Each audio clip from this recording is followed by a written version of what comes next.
Flag on the other side of the wall. I pledge allegiance.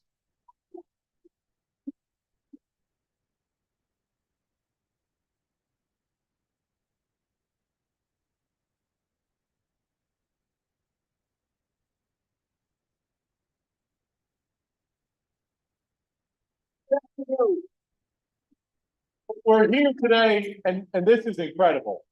You know, when we were looking at how to set this up, we only had the option, obviously, to do this in the middle. We were actually thinking about putting up the curtains so we would feel more intimate.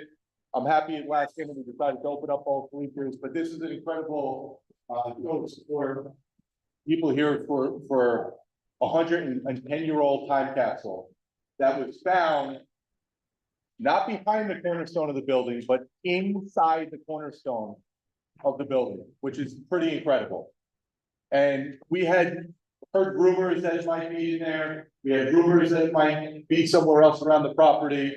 And it was one of our students, Leah Schwedhelm, went to Mr. Piekler and said, you know, it was probably a dinner at night and somewhere in the family, but said, there's definitely a time capsule in the cornerstone. We're like, oh, maybe, we don't know. So we let the contractors know, and the contractors came back, and we were preserving the cornerstone for what we hope to be a new middle school across the street.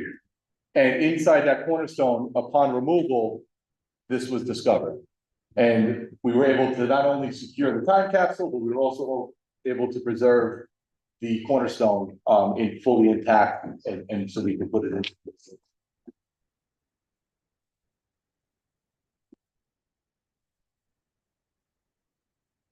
So although I am the superintendent of the Little Ferry Public Schools, this town has a lot of proud history. A lot of proud history, and that building is a large part of that proud history. And nobody in this room, including the Board of Ed and myself, made this decision lightly. But I think it's kind of, I guess, ironic or what have you, that not only were we able to discover a 110-year-old time capsule, but the day we choose to reveal it feels like it's midsummer, which is really nice to get everybody out here. There's no weather event that's preventing people from coming out here. So I feel like it's almost meant to be that we're opening this. And before I turn it over to the mayor, I'll say this. 110 years ago, the contractors had the foresight to put this time capsule in a place that was meant to be found.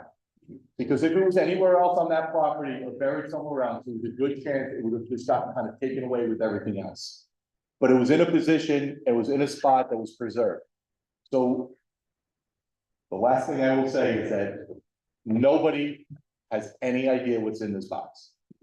I have not peeked. It has been in my office since February 2nd.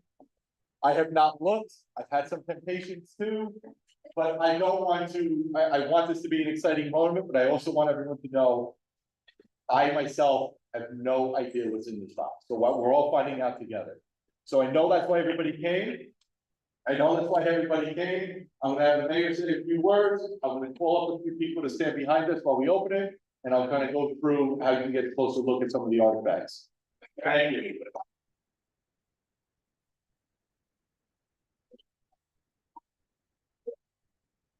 Thank you, Superintendent. Good afternoon, everyone. Come on, it's a beautiful day. Good afternoon. This is an exciting day for our community. Before I begin, I just want to acknowledge some of our youngest residents here, lifetime residents. Beginning first with Eleanor Worthing, 94 years young, Little Ferry.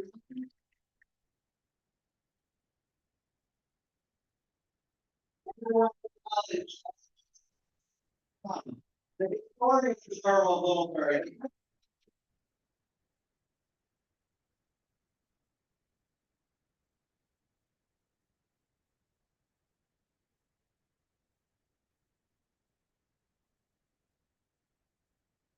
In 110 years ago, Little Ferry was a relatively new community that was only 20 years old. The population of the borough at the time was about 2,600 people. The first residents of Little Ferry were mainly immigrants from the area that would become Czechoslovakia in Central Europe. When they settled in town, Many families would open small pearl factories on their properties, or they would work on the farms or in the clay pits in town that were used to manufacture bricks. The residents saved and worked hard to build a new school for their children, Washington School. This building would become a beloved landmark in town for generations, where so many memories were made for so many. It was the second school in town, the first being Wilson School, that was built in 1875 and was on Main Street. When they completed the construction of Washington School, they placed the time capsule there, and by doing so, they symbolically built a bridge to the future. They knew that one day that building would need to be replaced, and they wisely put the capsule in the most important stone of the building, knowing that would be a place we would all look for it, the cornerstone.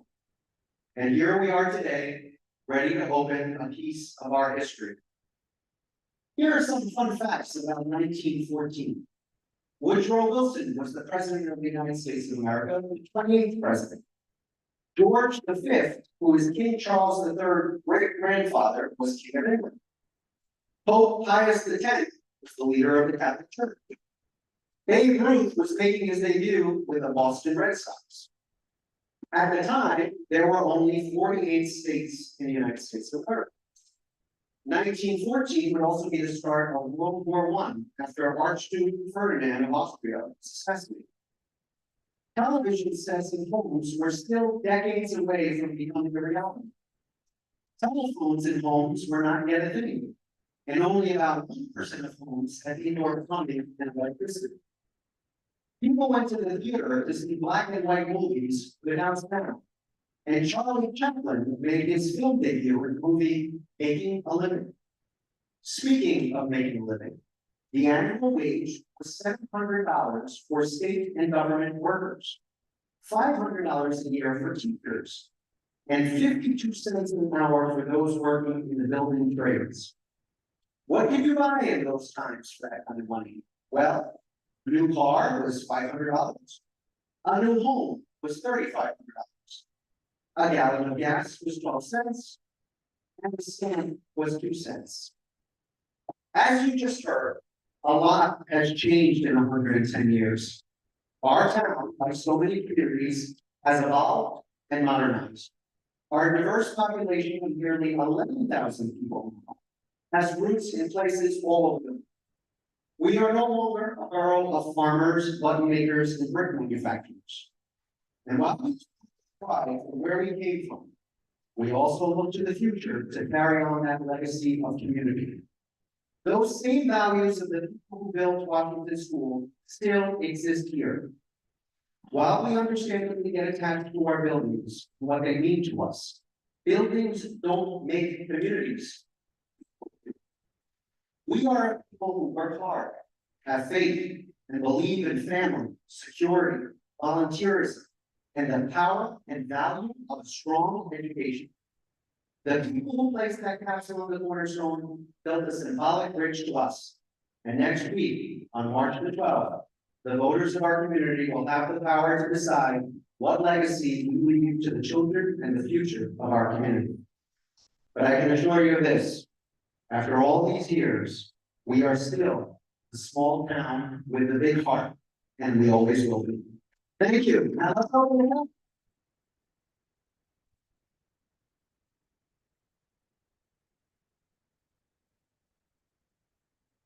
All right, at this time, if there's any former or current Board of Education members, I would ask you to please come stand behind the time capsule, and any former and current mayor and council or council members, please come stand behind the table.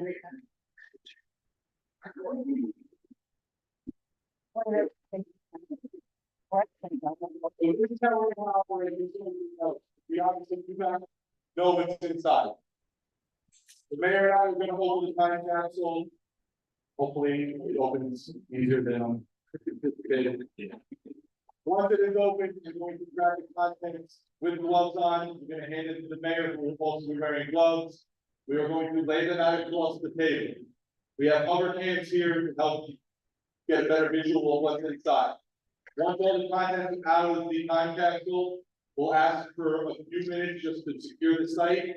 We'll put up a couple stages and we'll welcome everyone to walk around and view the artifacts that we hope to find. We just ask that when we come up and we look, that nobody touches. I'm sure this paper is going to be brittle and anything that's in there, we want to preserve it. We're hoping that we can take these contents, and there's something memorable in there that we can put onto the new wall of the middle school. So at this point, we're going to attempt to open the time capsule.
What's the Ryan?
Documented, okay? Hold on. The gentleman, there's no name on it. It's fine.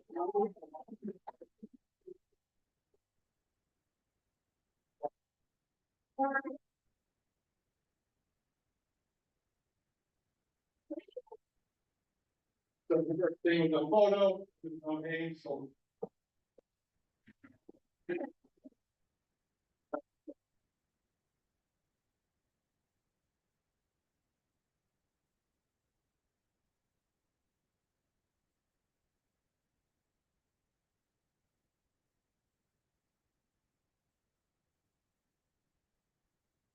Over here, looks like they call it a souvenir, and they must have had an event under laying the cornerstone of the buildings. This has for event members on it, the song that they sang at that time. And it's people who spoke. Well, I can't pronounce.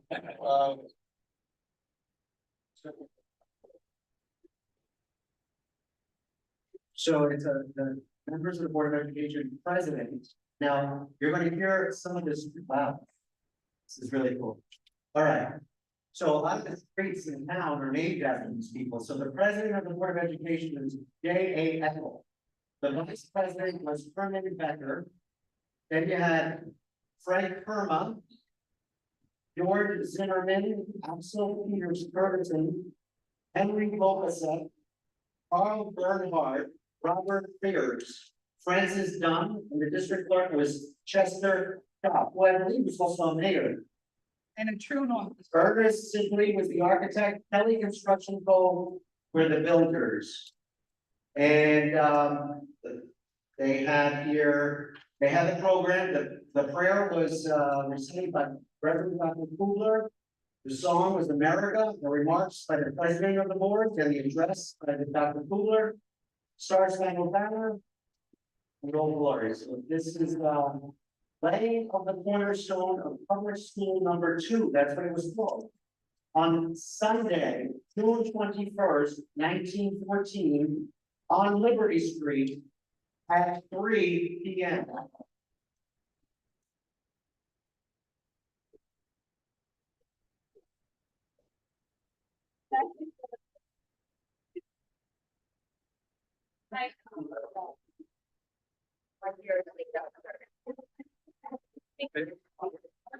So this is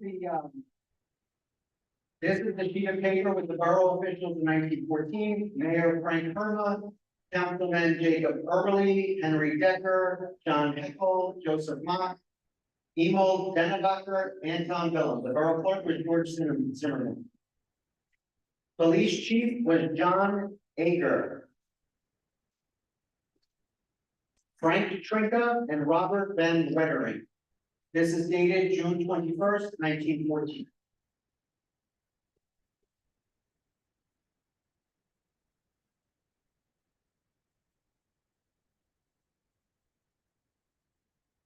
The same. Everything I just put over there.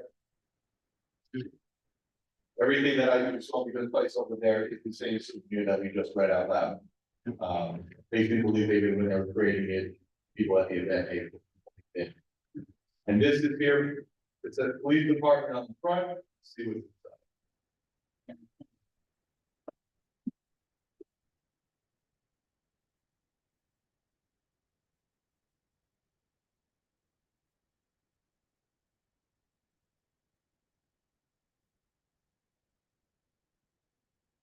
Oh, we got a ticket, Matt.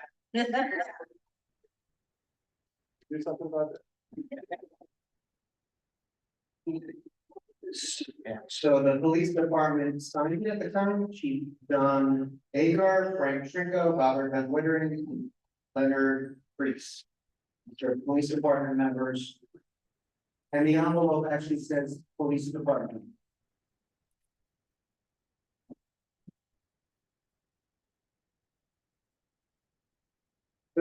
Yeah, put in cornerstone.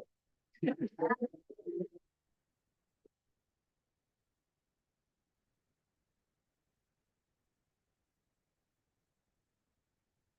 like a picture of some type of. Band. There's the Little Ferry, New Jersey, there's a drum. With some band members behind it. And behind it, it says, put in cornerstone on Sunday, June 21st.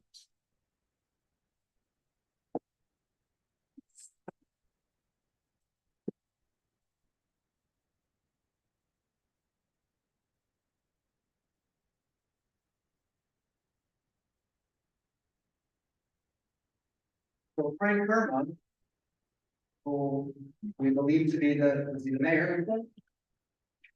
He actually was a dealer in dry goods, notions, clothing, drugs, toys, hardware, boots and shoes. So he must have owned a hardware store in Little Ferry. Yeah. Oh, wow. It looks like is it the firehouse? So we have a picture of the hose company.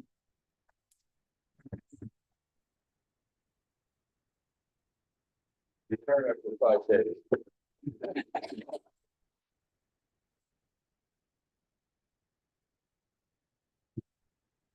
So the brick manufacturer, remember I told you Little Ferry was the brick making community, the clay pits, actually, here's a great fact. The bricks in the Empire State Building were made from the bricks cultivated in Little Ferry out of the clay pits.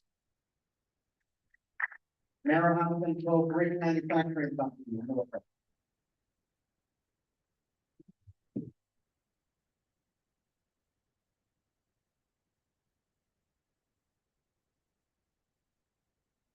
Like it is a checkout sheet from fancy grocery, candy, and tobacco and all kinds of petitions. On Washington Avenue, bought of Tess Borica, must have been the store on Washington.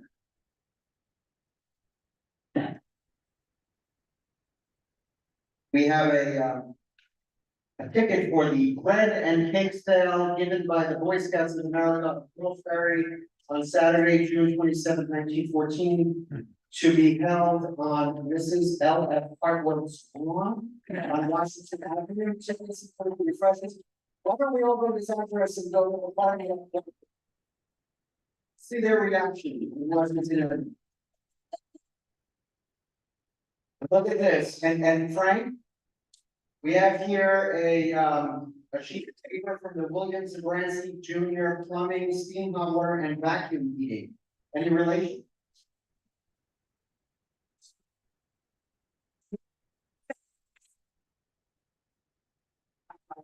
His uncle.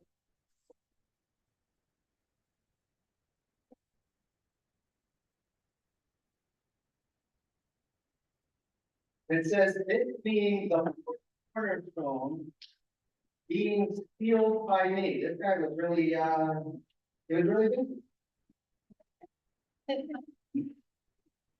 The cornerstone.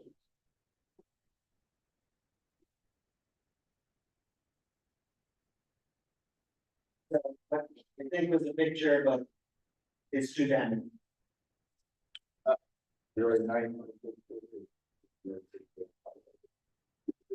Yeah, there's the awarding of the bill, the contractor's notice.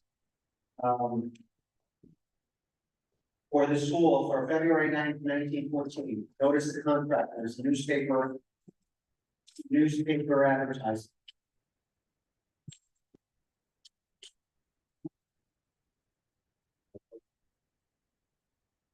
This letter has been mailed by the Little Ferry, Bergen County, New Jersey Post Office for the future generation of Little Ferry for kind remembrance of the undersigned, signed by the postmaster. I think the mail back then was a lot more reliable than it is now.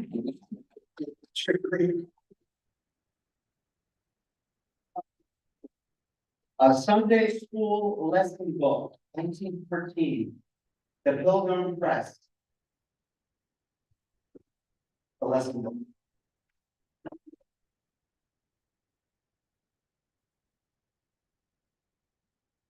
But this envelope says proceedings of the cornerstone of the new school.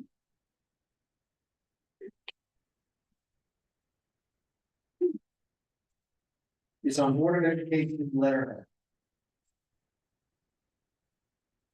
It talks about the first school being built in 1874. It's in somebody's handwriting. We'll have to read it later because there's a lot.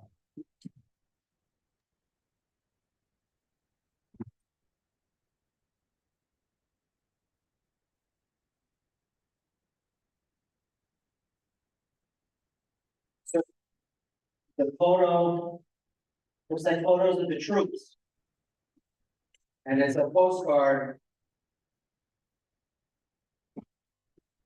They asked for this postcard to be placed in the cornerstone. So even the people that weren't here, looks like our troops too, sent the postcard to be put into the box.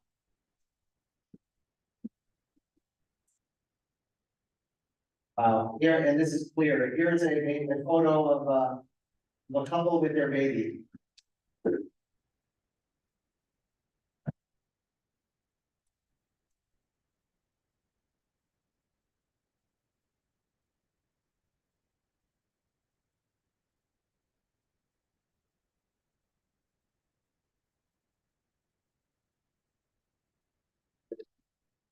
Right, for the firefighters here. This is coming in.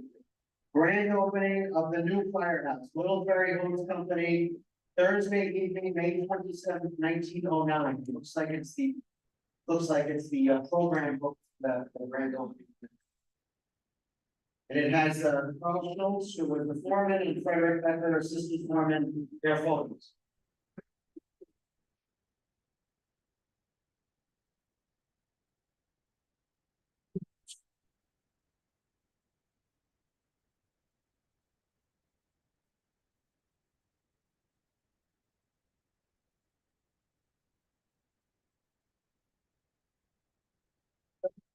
Guy, it's also the Calvary Insurance Company guy. Really got a room there. Net surplus over liabilities, $636,607. So that's what he has at that. Pretty cool. Thank you.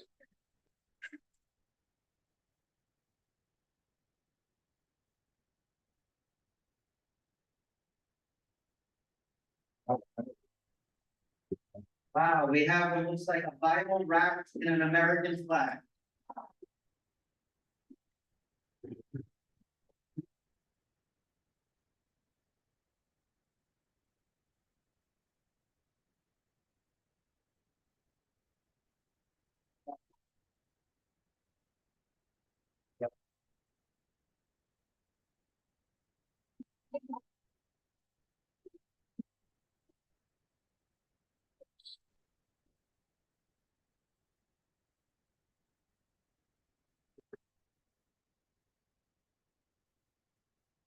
From the writing, it appears to be a school student's handwriting.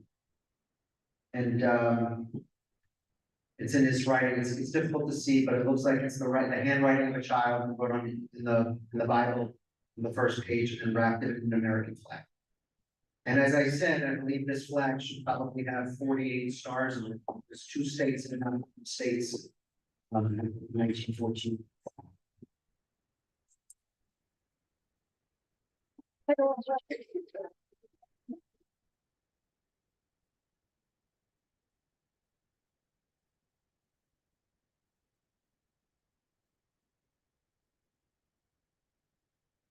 Looks like we have a newspaper.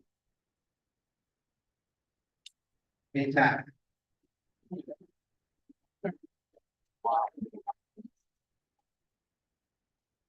Yeah. The newspaper is from The World, Sunday, June 21st, 1914. They took the newspaper of the day and they put it in the box.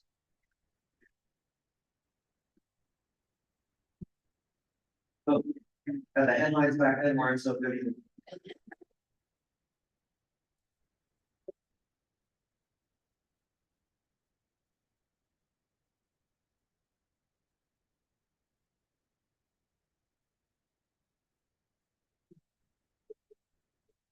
So we have here the teachers from the school from 1913, 1914. 7th and 8th grade, 6th grade, 5th grade, 4th grade, all the way down to kindergarten. Be very careful, this paperwork is very careful.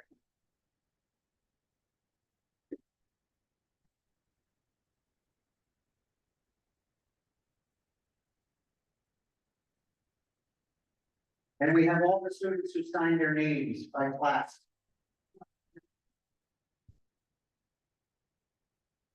The letterhead is actually office of the principal.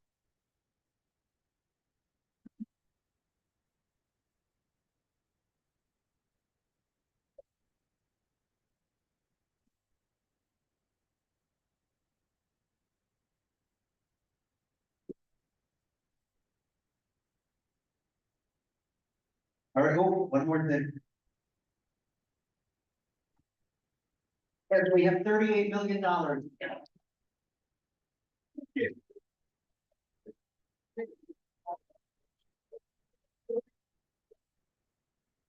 Looks like somebody put a flower in there.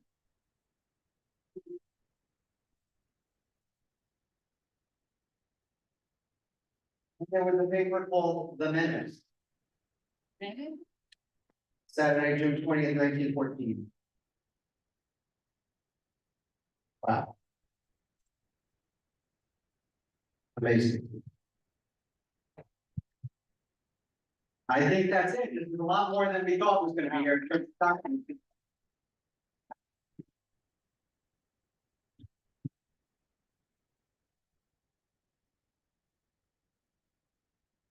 And I think what this shows is that all parts of the community, everybody, all the different groups, businesses, all the departments, the school children, everybody came together on this day.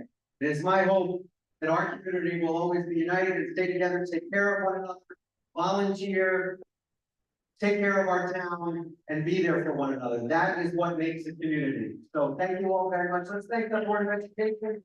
Let's thank our people. Thank you all. So we just need a couple minutes to do the site, we'll put the pages around, and then you'll all be welcome to come and take a closer look. But again, we just ask that nobody touch any of the materials that are on the table.